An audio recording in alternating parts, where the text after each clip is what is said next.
Hello everyone out there in YouTube land. I just wanted to put together a quick video for something I'm working on here. As I pan up, you will see some brake calipers. And like most of the other videos, these are for Subaru. Legacy in some of the other videos basically had a leaking front right caliper, and obviously that had to be replaced. The rebuild kits were not available, so I ended up getting a reman. And then the other one, when I had to bleed it because I had to basically clean the system out of fluid, the bleeder snapped clean off in the hole. And usually it's cost effective to drill the bleeder out and all that jazz. However, based on time and the condition of the other old caliper, I ended up getting a second reman caliper. And at that point, since I had two remanned but clean calipers, decided to get some caliper paint. So what you're seeing is some brackets from basically brakes for the 95 to 99 Legacy. They're the single pot calipers. Single pot. Apparently that term is confusing. Single piston, if that term makes more sense. But anyway, so after these are all done, usually, well, I got the duplicolor because that's basically what's, almost will focus. There it is. It's duplicolor caliper paint is what I use this time around. This is readily available at our local Advance Auto, and I think our Napa also carries it, so I use that. It's taking some time to dry, but the long story is what you're hearing right now. So I painted these, and now I have, this is a pint, and it's dangerous. But there's a pint of this to start, and after doing the brackets and the calipers, I basically have half a pint left. So what do you do with this?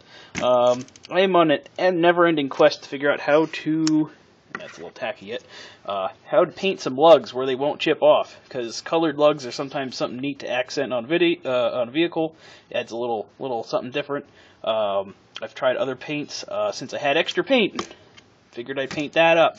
Give that shot a try, and if caliper paint works, maybe I'll paint the lugs with a, well, I wouldn't do red lugs, but it's just a test subject. The other thing sitting in front of you are a couple of tools, including this one. By the way, if you're painting brake calipers, at least these, if you have slider pins, a 1/4-inch extension helps you maneuver things as you're trying to paint them. That works on and off the car. If these would be in the car yet and maybe zip tied to a spring, same thing works. But I digress again. So you have extra paint. What do you do with it? Well, you could leave the lid open and let it all dry out and then toss it away. Except there's other things you can do, like test the paint on a lug to see if you can paint lugs. If you have other things on the chassis that might need paint, control arms, anything else, maybe a little bit of rust. If you don't mind having a very colorful underside chassis, you could basically use that to paint other parts. One thing I like to do is what you see in front of you.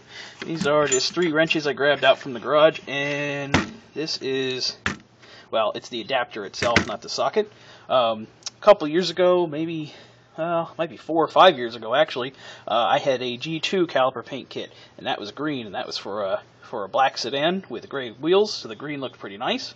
But when it was all said and done, like these are, now I got extra half a paint, half a pint of paint. The G2 is a 2-part epoxy, so it has a minimum working time, and then it dries and it's done. So, in a hurry, I figured it'd be a good idea to mark my tools, which you see, all I did was lay them all down and just take the brush that comes in the kit.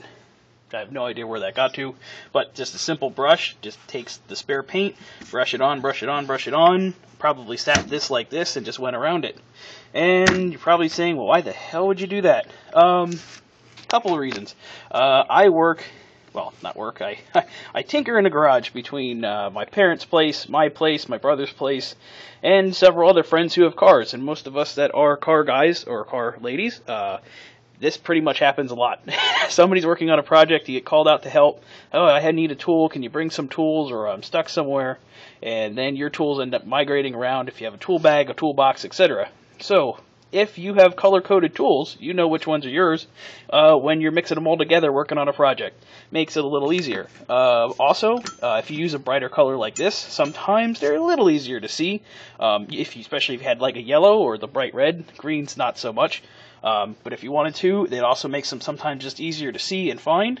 If you had multiple sets and multiple kinds of paint, because here I've got green and I've got some spare red, you could also color code your sockets by size. Say ½ inch if I did all those in green. You could do 3/8 in yellow and 1/4 inch in blue, something like that. So that's another use. But I figured I would just share that with you. If you paint calipers, you have extra paint, you might be able to find something creative to do with them, like mark your tools so you know which ones are yours. And long story short, there it is, guys. Hopefully that helps you out, and keep on going. Never-ending progress on the Subaru.